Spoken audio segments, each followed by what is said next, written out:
Good morning everyone!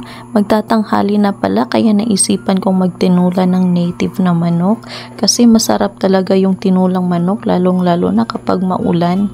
Kaya yan, isipan kong magtinula. Ginisa ko lang pala yung manok sa sarili niyang mantika. Hindi na ako naglagay ng mantika kasi ayaw ko yung sabaw na mamantika.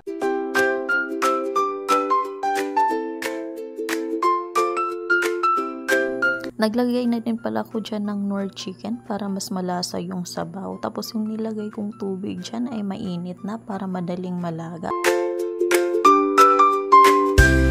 At habang pinapakulo ko yung manok, inisikaso ko naman yung mga gulay na ihahalo para mamaya.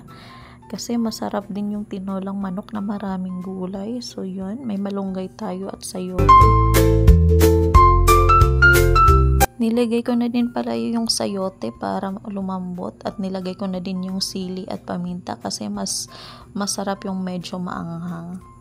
Nagdagdag din ako ng asin pampabalanse ng lasa kasi medyo matabang.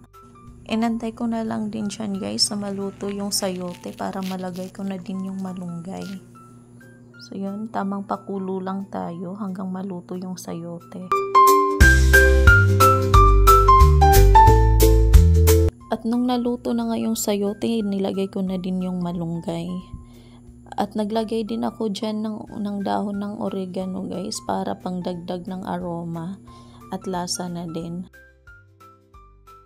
At sa wakas, naluto na din pala yung tinulang manok. Nagsandok na din ako dyan guys para makapagtanghalian na din kami.